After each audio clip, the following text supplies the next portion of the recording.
मेरी जहाँ भी शादी होती पहली रात ही पति मर जाता। अब तक 3 शादियाँ हो चुकी थी। खानदान में सब मुझे मनहूस कहने लगे थे। मुश्किल से एक जगह शादी हुई तो सास पति को मेरे पास ना आने देती। कहती थी मेरा बेटा मर जाएगा। मेरे सारे काम देवर करता था। तभी मैं पेट से हो गई तो सास ने मुझ पर बच्चलन का इल्ज़ाम लगा दिया। डीएनए टेस्ट करवाया तो रोंगटे खड़े हो गए। वो बच्चा तो। आज मेरी शादी की पहली रात थी। इस रात के लिए हर लड़की की आंखों में बहुत से सुहाने सपने और ख्वाब होते हैं, जिनको आंखों में सजाकर वो मायके को छोड़कर ससुराल में कदम रखती है। वो सोचती है कि अब मेरी नई जिंदगी में मेरे साथ बहुत ही अच्छा होगा। मेरा पति मेरी तारीफ करेगा, मुझसे कहेगा कि तुम दुल्हन बनकर बहुत प्यारी लग रही हो। वो मुझे तोहफा देगा और अपने प्यार की बारिश मुझ पर निछावर कर देगा। हर लड़की अपनी शादी की पहली रात यही सब कुछ सोचती है, मगर मेरी बात कुछ और थी। मैं ये सब सोच ही नहीं सकती थी। मैं तो इस वक्त अपने पति के इंतज़ार में बैठी ये सोच रही थी कि क्या मेरा पति बचेगा या नहीं। शायद मैं दुनिया की पहली बीवी थी जो शादी की पहली रात ही अपने पति के मरने के बारे में सोच रही थी। मगर जो मेरे साथ बीत चुका था उसको देखते हुए ये सोचना कुछ अजीब नहीं था। मुझे बहुत खौफ महसूस हो रहा था। मैं अंदर ही अंदर डर रही थी कि कहीं हर बार की तरह इस बार भी विधवा होकर अपने घर वापस न चली जाऊं। मैं अपने पति की जिंदगी के लिए मिन्नतें करने लगी कि इसे कुछ ना हो। रात धीरे धीरे बीत रही थी और अभी तक वो कमरे में नहीं आया था और मेरी जान सूली पे लटकी हुई थी। मैं यही सोच सोच कर परेशान हो रही थी कि अब क्या होगा। बस यही सब कुछ सोचते सोचते जाने कब मुझे नींद आ गई, पता ही नहीं चला। सुबह मेरी आँख खुली तो देखा कि 10 बज रहे थे। मैंने हैरान होकर खुद को देखा तो मैं अभी रात वाले लहंगे और कपड़ों में ही थी। कमरे का दरवाज़ा भी यूं ही बंद था। हैरत थी कि किसी ने मुझे जगाया भी नहीं था। इसका मतलब तो यही था कि मेरा पति रात को कमरे में आया ही नहीं। लेकिन क्यों, वो जिंदा भी था या नहीं, कहीं उसे कुछ हो तो नहीं गया। ये सोचते हुए मेरी जान निकलने लगी और मैं भागती हुई कमरे से बाहर गई कि देख सकूं कि क्या माजरा है। इस घर में शायद देर तक सोने का रिवाज था, क्योंकि बाहर तो दिन के 10 बज रहे थे और सन्नाटा छाया हुआ था। हर कोई अपने कमरे में था। मुझे समझ नहीं आई कि अपने पति के बारे में किससे पूछूं, किसके कमरे का दरवाज़ा खटखटाऊं। इतने में मेरी सास किचन से आती हुई नजर आई। उनके हाथ में चाय का कप था। शायद वो अपने लिए चाय बनाने गई थी। मुझे देखकर कहने लगी, तुम अभी तक रात वाले कपड़ों में ही हो, तुमने कपड़ा क्यों नहीं बदला। मैंने झिझक कर अपने पति का नाम लिया और उनके बारे में पूछा कि रोहित कहाँ है। तो मेरी सास को यह सुनकर गुस्सा आ गया और कहने लगी कि खबरदार, आज के बाद तो मेरे बेटे का नाम अपनी जबान पर भी लाई। तुम्हें इसे पति कहने का कोई भी हक नहीं है। यूँ समझो कि तुम इसकी बीवी नहीं हो। तुम जैसी मनहूस औरत को मैं अपना बेटा हरगिज नहीं सौंप सकती। मेरा बेटा तुम्हारे साथ नहीं रहेगा। तुम क्या चाहती हो, मैं इसे तुम्हारे हवाले कर दूं ताकि वो मौत की नींद सो जाए। ये सब बातें सुनकर मेरा दिल बहुत बुरी तरह दुखा और मैं रोते हुए अपने कमरे में आ गई। मैंने तो अभी तक अपने पति को जी भर कर देखा भी नहीं था। सिर्फ शादी के वक्त ही इसकी थोड़ी सी झलक देखी थी और मेरे दिल में इसके लिए मोहब्बत जाग गई थी। मैंने तो शादी के वक्त इसकी ज़िंदगी के लिए मिन्नतें मांगी थी, तो मैं कैसे इसके लिए कुछ बुरा सोच सकती थी। रोने की बात थोड़ा दिल का बोझ हल्का हुआ तो सोचा कि इसमें बुरा मानने वाली और रोने वाली क्या बात है। मेरी सास भी अपनी जगह ठीक थी। कोई भी औरत होती तो वो यही करती। मैं रोते हुए अपने गहने उतार रही थी कि मेरे कमरे में कोई आया। मैंने चौंक कर देखा तो मेरी उम्र का एक नौजवान लड़का था, लेकिन वो मेरा पति नहीं था। वो मुझे नमस्ते करके कहने लगा कि भाभी, मैं आपका देवर हूँ, रोहित का छोटा भाई हूँ। अभी मैं अपनी मम्मी को आपसे बात करते हुए सुना। मैं उनकी तरफ से माफ़ी मांगने आया हूँ। मम्मी को आपसे यूँ बात नहीं करनी चाहिए थी और रोहित भैया को भी ऐसा नहीं करना चाहिए था। वो रात को मेरे कमरे में सोने आए थे और अभी तक वहीं सोए पड़े हैं। असल में मम्मी की वो बहुत मानते हैं। अपने देवर की ये बातें सुनकर मुझे थोड़ी सुकून मिली कि चलो कोई तो है जो इस घर में मेरा हमदर्द है। अभी हम बात ही कर रहे थे कि अचानक बाहर से चीखने की आवाज़ें आने लगी। कोई मेरे पति का नाम लेकर चीख रहा था कि रोहित को कुछ हो गया है। मेरे हाथ पांव ही सुन हो गए। मैं दंग रह गई। क्या फिर से मेरी तकदीर मेरे साथ कोई भयानक खेल खेलने लगी थी। मेरा देवर मुझे वहीं छोड़कर जल्दी से भागकर बाहर गया। मैं सोचने लगी कि क्या फिर से चौथी बार मैं विधवा होने जा रही हूँ। क्या इस बार भी नसीब की स्याही मुझे विधवा कर देगी। खौफ के मारे मेरा दिल बुरी तरह धड़कने लगा। पसीने छूटने लगे। मेरा दिल चाहा कि बाहर जाकर देखूं क्या हुआ है, मगर हिम्मत न हुई। मैं वहीं कमरे में अपने पति के लिए प्रार्थना करने लगी। मेरा नाम सीमा है। मैं एक खुशहाल घराने से ताल्लुक़ रखती हूँ। 4 भाइयों की इकलौती और लाडली बहन होने के साथ साथ मैं अपने माँ बाप की आंखों की तारा भी हूँ। मेरे पापा शहर के जाने माने बिजनेसमैन थे। मेरा बचपन बहुत अच्छा गुजरा, जैसे कि कोई भी चाहता है मेरी ख्वाहिश को लबों तक आने से पहले ही पूरा कर दिया जाता था। मेरे पापा और मेरे भाई मुझ पर जान छिड़कते थे। जो चीज़ भी मैं मांगती थी, चाहे वो दुनिया के दूसरे ही कोने से क्यों ना हो, मेरे पापा मुझे ला कर देते थे। वो मुझे अपने खुशकिस्मती की चाबी कहते थे। पापा का कहना था कि जब मैं पैदा हुई तब से उनके हालात ऐसे बदले कि आज तक शायद मेरी ही वजह से उनके घर में इतनी तरक्की हुई है। पापा कहते थे कि तुम्हारे पैदा होने से कुछ साल पहले मेरे हालात बहुत ख़राब हो गए थे, मगर जैसे ही तुम दुनिया में आई, तुम्हारे नसीब की वजह से हमारे लिए सब कुछ आसान हो गया। इसलिए वो मुझे बहुत ही ज़्यादा मानते थे। मेरे चारों भाई मुझसे बड़े थे, लेकिन जो प्यार और जो लाड़ मेरे हिस्से में आया वो शायद ही किसी भाई के हिस्से में आया हो। मेरे पापा जब भी किसी नए प्रोजेक्ट की शुरुआत करते तो उसका उद्घाटन मेरे ही हाथों से करवाते थे। वो मुझे अपने साथ अपने दफ्तर ले जाते थे। यहाँ तक कि जब हमें अपना नया घर बनवाना था, इसकी नींव में रखे जाने वाली पहली ईंट मेरे पापा ने मेरे हाथ से रखवाई थी। इतना प्यार, इतनी इज्जत और इतना मान कम ही किसी बेटी के हिस्से में आता है, और मैं खुशकिस्मत थी कि मुझे ये सब मिला। लेकिन शायद किस्मत को मेरे इम्तिहान लेना था, या इसे मेरा यूं चैन से रहना पसंद नहीं आया कि वो मुझे आजमाने पर तैयार हो गया। भाइयों की शादी के बाद पापा ने मेरे लिए रिश्ता देखना शुरू किया। मैं पढ़ी लिखी और खूबसूरत थी, और सबसे बढ़कर अमीर बाप की बेटी थी, तो मेरे लिए रिश्ता मिलना मुश्किल नहीं था। पापा की ही एक दोस्त के बेटे के साथ मेरी शादी हो गई। मैं अपनी शादी से पहले बहुत खुश थी, और मेरा यही ख्याल था कि अब मेरी बाकी की ज़िंदगी भी वैसे ही गुजरेगी जैसे शादी से पहले थी। लेकिन जो कुछ हुआ वो तो मैं सोच भी नहीं सकती थी। अचानक मेरे नसीब बदल गए। शादी की पहली रात थी। वापस जाते हुए हमारी गाड़ी का बुरी तरह एक्सीडेंट हो गया, और इस हादसे में मेरे पति की जान चली गई। लेकिन मैं हैरत अंगेज तौर पर साफ बच गई, और मैं सुहागन बनने से पहले ही विधवा हो गई। शादी की पहली रात का टूटा सपना लिए मैं वापस अपने घर में हमेशा हमेशा के लिए आ गई। ये ऐसा दुख था जिसने मेरे माँ बाप के कंधे झुका दिए थे। वो एकदम से बूढ़े लगने लगे थे, क्योंकि जवान बेटी वापस घर आ जाए तो बाप वक्त से पहले ही बूढ़ा हो जाता है। मेरा तो बहुत ही बुरा हाल था। मेरी ज़िंदगी शुरू होने से पहले ही ख़त्म हो गई थी। ज़िंदगी एक नई शुरुआत रखने जा रही थी, लेकिन शुरू होने से पहले ही ख़त्म हो गई। मैंने बड़ी मुश्किल से खुद को संभाला, वरना ये गम ऐसा नहीं था कि मैं आसानी से संभल जाती। मेरी शादी को कुछ ही घंटे हुए थे, और मेरा अपने पति से कोई मोहब्बत का रिश्ता नहीं था, लेकिन था तो वो मेरा पति ही। और ये भी कड़वा सच था कि अब मैं विधवा हो चुकी थी। कुछ ही दिन गुजरा के बड़े भाई और भाभियों का रवैया मुझसे बदलने लगा। बड़ी भाभी तो बात बात पर मुझसे लड़ने और झगड़ने के बहाने ढूंढने लगी थी।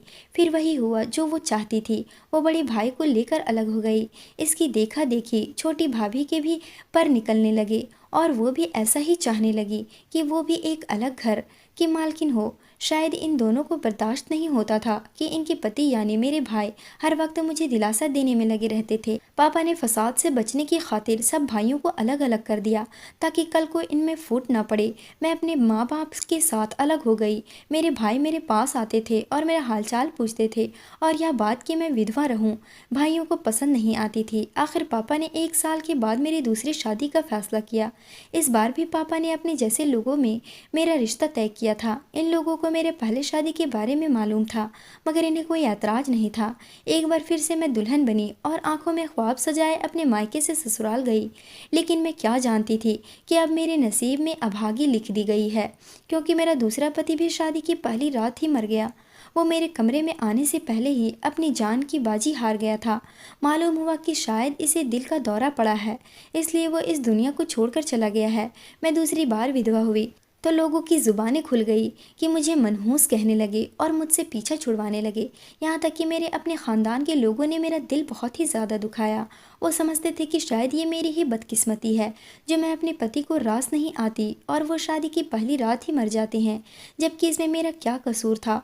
कौन चाहता है कि वो विधवा हो जाए। मैं भी ऐसा नहीं चाहती थी, लेकिन जो भी हुआ इसमें सब मुझे ही कसूरवार ठहरा रहे थे और मुझे ताने देते थे। पापा ने अब की बार मेरी तीसरी शादी एक गरीब खानदान में की। वो लोग मेरे बारे में सब जानते थे, लेकिन मेरे दौलत के लालच में उन्होंने इस रिश्ते को मंजूर कर लिया। इस बार मेरे पापा ने ज्यादा लोगों को पता ही नहीं चलने दिया कि वो मेरी तीसरी शादी कर रहे हैं। सिर्फ मेरे घर वाले ही शादी में मौजूद थे। मेरा ये पति मुझसे उम्र में 10 साल बड़ा था और वो एक गरीब घराने से था, लेकिन फिर भी मेरे पापा ने मुझे ब्याह दिया क्योंकि वो चाहते थे कि मेरा घर बस जाए। शायद अब की बार मैं सुहागन बन जाऊं। मैं अंदर से बहुत ही डरी हुई थी कि जाने अब की बार क्या होगा। मैं ये नहीं मानती थी कि मैं मनहूस हूँ। मेरा ये ख्याल था कि हर इंसान की मौत उनके तय वक्त पर ही होती है, और अब अगर मेरे पहले और दूसरे पति अपनी जान की बाजी हार गए तो भला इसमें मेरी तकदीर का क्या कसूर है। लेकिन जब तीसरी बार भी मेरे साथ यही हुआ तो मैं भी ये सोचने पर मजबूर हो गई कि शायद वो लोग जो मेरे बारे में समझते हैं और सब मेरे बारे में कह रहे हैं वो ठीक है, क्योंकि तीसरी बार भी मेरा पति शादी की रात ही मर गया था और मैं तीसरी बार भी विधवा हो गई थी। यह खबर जंगल की आग की तरह फैल गई। लोग हमदर्दी के बहाने मेरे जख्मों पर नमक छिड़कते थे। अब खानदान वालों ने हमारे घर ही आना छोड़ दिया था, यहाँ तक कि वो हमें शादी ब्याह में भी बुलाना छोड़ दिए थे। मेरी भाभी मुझे अपने बच्चों के पास न आने देती कि कहीं मेरी मनहूसी इनके बच्चों को ही नुकसान न पहुंचा दे। मेरे पापा को मेरी वजह से 2 हार्ट अटैक हो चुके थे और मैं नहीं चाहती थी कि इनको कोई तकलीफ पहुंचे, इसलिए मैंने इन्हें साफ कह दिया कि अब आपको मेरे बारे में परेशान होने की ज़रूरत नहीं है। मैं अब शादी ही नहीं करूँगी। दिन ब दिन यूं ही गुजर गए और मैं अपनी ज़िंदगी में व्यस्त हो गई। मैंने खुद को किताबों में और पढ़ाई में व्यस्त कर लिया ताकि मैं किसी काबिल बन सकूं। मैं अपनी ज़िंदगी से शादी का नाम ही निकाल चुकी थी। लेकिन फिर एक दिन पापा ने मुझे अपने पास बुलाया और कहने लगे कि मेरी ज़िंदगी का अब कोई भरोसा नहीं है। मैं चाहता हूँ कि अपनी ज़िंदगी में ही तुम्हें विदा कर दूँ। तुम्हारे लिए एक बहुत अच्छा रिश्ता आया है। इन लोगों को तुम्हारे बारे में सब कुछ मालूम है, फिर भी वो सब शादी करना चाहते हैं। हालांकि मैंने इन्हें सब कुछ बता दिया, लेकिन इन्हें इस रिश्ते से कोई ऐतराज़ नहीं था, तो मैं तुम्हारी शादी वहीं करना चाहता हूँ। मैंने यह सुनकर पापा को मना कर दिया कि मैं अब हरगिज़ भी अपने आप को एक नए तजुर्बे के लिए तैयार नहीं कर सकती। लेकिन पापा ने मुझे अपनी कसम देकर शादी के लिए तैयार कर ही लिया। और इस शादी के बाद मैं अभी अपने ससुराल में थी और कमरे में बैठी डर रही थी कि ना जाने मेरे अब वाले पति का क्या हाल होगा, जो सभी चीख चिल्ला रहे हैं। मैं कमरे से बाहर जाने ही लगी थी कि मेरा देवर कमरे में आ गया और कहने लगा कि फिक्र की कोई बात नहीं है। असल में मेरे भांजे का नाम भी रोहित है और अभी थोड़ी देर पहले बहन का फ़ोन आया था कि उसने गले में कोई चीज़ फंसा ली है, तो इसलिए अम्मी परेशान होकर चिल्ला रही थी कि रोहित को क्या हो गया है। लेकिन अब घबराने की कोई बात नहीं है। भांजे को डॉक्टर के पास ले गए थे और अब वो बिल्कुल ठीक है। मैंने भगवान का शुक्र किया और सुकून का सांस लिया। मेरा देवर चंदन बहुत ही अच्छी और सोच वाला था। मेरा पति तो मुझे बुलाना तक गवारा नहीं करता था, मगर ये मेरे सारे काम करता और मेरे आगे पीछे घूमता था। मैंने कई बार अपने पति से बात करने की कोशिश की, मगर वो जब भी मेरी तरफ बढ़ने की कोशिश करता तो मेरी सास उसे आंखें दिखाती और चुपचाप वहाँ से चला जाता। सास तो देवर को भी मना करती थी कि मेरे पास ना बैठा करे और मुझसे दूर रहे, मगर वो उनकी नहीं सुनता था। ये काम मेरे पति का था कि वो मेरे लिए बोलता, मगर जब भी सास मुझे डांटती तो मेरा देवर ही मेरे आगे ढाल बनकर खड़ा होता। मैं समझ नहीं पा रही थी कि जब यही सब कुछ करना था तो इन लोगों ने मेरे लिए रिश्ता ही क्यों भेजा। शायद ये सब इस दौलत के पीछे थे जो मेरे बाप ने मेरे नाम की थी, लेकिन इन्हें लालच में आने की क्या ज़रूरत थी। ये भी अच्छी खासी खाते पीते लोग थे। फिर क्या वजह थी कि मुझसे शादी की। मैं जितना इस बारे में सोचती उतना ही उलझ जाती। एक दिन मैं घर गई तो मैंने अपने पापा से पूछा कि आपको ये रिश्ता कहाँ से मिला। तो पापा कहने लगे कि एक दोस्त ने ही इन लोगों के बारे में बताया था कि इनके बड़े बेटे ने शायद तुम्हें कहीं देख लिया था और वह तुम्हें पसंद करता था, इसलिए अपना रिश्ता तुम्हारे लिए भेजा है। ये सुनकर तो मैं हक्का बक्का रह गई कि ये क्या चक्कर है। मेरे पति रोहित ने इसलिए रिश्ता मेरे घर भेजा था कि वो मुझे पसंद करता था, लेकिन शादी के बाद अब तक एक दिन भी मुझे ऐसा नहीं लगा कि इसी ने मुझसे पसंद की शादी की है। यहाँ तक कि वो तो मुझे देखना भी गवारा नहीं करता था। मेरा शक और गहरा होने लगा कि वाकई में कोई तो ऐसी ज़रूर बात थी, वरना जानते बूझते मुझसे शादी करना कोई मामूली बात तो नहीं थी। मैंने अपने पति की हरकतों पर नज़र रखनी शुरू कर दी थी कि शायद इस तरह वो राज मालूम कर सकूं, जिसकी वजह से मैं इस घर में थी। एक दिन मैंने अपनी प्रॉपर्टी के कागजात उसको देते हुए कहा कि ये मैं तुम्हारे नाम कर देती हूँ। वो कहने लगा कि तुम्हारी जायदाद है, इसको अपने पास ही रखो तो बेहतर है। इससे ये बात तो साफ हो गई कि इसे दौलत का कोई लालच नहीं था। फिर क्या वजह थी? इन्हीं दिनों मेरी सास का रवैया मुझसे बहुत ही कठोर हो गया। मुझसे घर के सारे काम करवाने लगी, यहाँ तक कि खाना भी ना देती। मेरा पति और देवर तो सारा दिन काम पर होते थे, उन्हें नहीं मालूम होता था कि मेरे साथ क्या हो रहा है। पति का तो पता नहीं, लेकिन अगर मेरे देवर को ये पता चलता तो वो अपनी माँ से लड़ता और झगड़ता, इसलिए मैंने उसे कुछ नहीं बताया। एक दिन छुट्टी थी और मैं सबके लिए चाय बना रही थी। अचानक मुझे चक्कर आया और मैं गिरकर बेहोश हो गई। होश आया तो मैंने खुद को अस्पताल में पाया। बाकी सब भी मेरे पास थे और एक अलग ही तमाशा लगा हुआ था। मैं समझ नहीं पाई थी कि क्या बात है। मेरी सास मेरी तरफ देखकर कहने लगी कि तुम पतियों को रास नहीं आती हो, ये तो हम जानते ही थे, मगर बदकिरदार भी हो ये नहीं मालूम था। मैं तो अपनी बेटी को तुम्हारे करीब तक नहीं आने देती थी, तो फिर तुम प्रेग्नेंट कैसे हो गई? यह सुनकर मेरे ऊपर जैसे कमरे की छत गिरी। मैंने घबरा कर कहा कि ये आप क्या कह रही हैं? ऐसा तो कोई बात नहीं है, मैं गर्भवती कैसे हो सकती हूँ? ऐसा कैसे मुमकिन है? सास ने रिपोर्ट मेरी तरफ फेंक कर कहा कि ये देख लो, रिपोर्ट तो गलत नहीं कह रही है ना। हम तुम्हें यहाँ लाएं क्योंकि तुम घर में बेहोश हो गई थी और यहाँ पर तुम्हारे टेस्ट किए तो डॉक्टर ने ये खबर सुनाई। अब तुम ही बताओ कि इस बच्चे का बाप कौन है? मेरे किरदार पर इतना बड़ा इल्ज़ाम लगा था कि मेरे तो रंग ही उड़ गए थे। ऐसा तो कुछ भी नहीं था। तभी मैंने अपने पति को बोलते सुना। वो कह रहा था कि अम्मी बस करें, मैंने आपको कहा भी है कि ऐसा कुछ नहीं है, ज़रूर ये रिपोर्ट झूठी है। वो ज़िंदगी में पहली बार मेरे लिए बोल रहा था। मेरा देवर भी वहीं मौजूद था, लेकिन आज वो बिल्कुल चुप था और इसकी ये चुप मुझे बहुत बुरी लग रही थी। उसे मेरे किरदार की गवाही देनी चाहिए थी। मेरी सास कहने लगी कि नहीं, मुझे तो अभी ये जानना है कि ये किसका बच्चा है, डीएनए टेस्ट करवाओ। अचानक मेरा पति चीख कर बोला कि अब बस बहुत हो गया। मैं अब तक आपकी सारी बातें खामोशी से मानता आया हूँ, लेकिन अपनी बीवी के किरदार पर मैं एक उंगली भी बर्दाश्त नहीं कर सकता। आप इसे मनहूस कह रही हैं, जबकि आप तो ये तक नहीं जानती कि इसकी ज़िंदगी उजाड़ने के पीछे आपके अपने ही बेटे का हाथ है। ये आपका छोटा बेटा एक दिमागी मरीज़ है। सीमा के पहले तीनों पतियों की मौत का जिम्मेदार भी यही है। मैंने इसकी डायरी पढ़ी तो ये मालूम हुआ कि ये सीमा के ही कॉलेज में पढ़ता था और इसी के लिए जुनूनी है, जबकि वो तो इसको जानती तक नहीं। और अपने इसी पागलपन में इसने सीमा के तीनों पतियों की जान ले ली ताकि वो इसे अपना बना सके।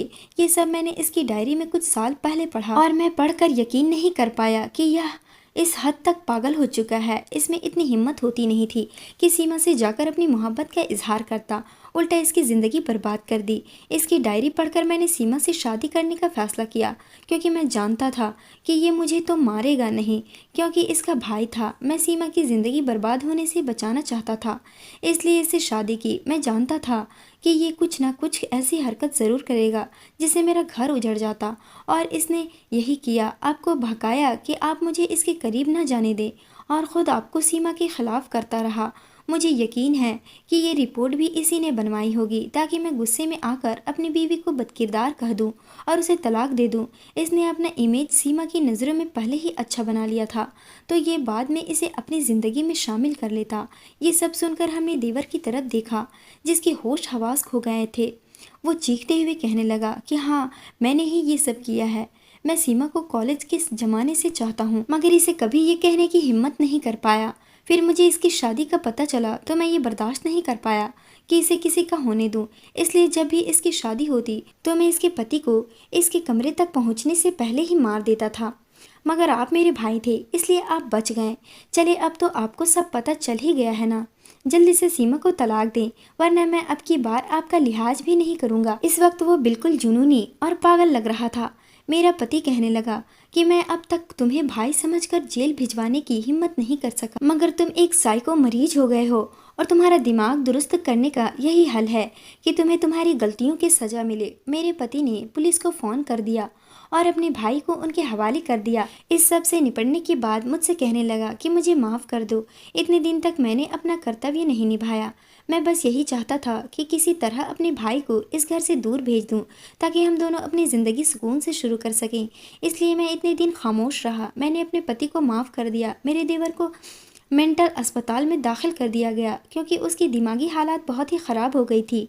डॉक्टर बताते थे कि वो सब भूल गया है, मगर आज भी उसे मेरा नाम याद है। मैं उसके लिए प्रार्थना भी करना चाहती तो नहीं कर पाती थी, लेकिन अब मैं खुश थी कि मेरी ज़िंदगी अब एक डगर पर आ चुकी है और मैं एक सुकून और खुशियों भरी ज़िंदगी गुजार रही हूँ।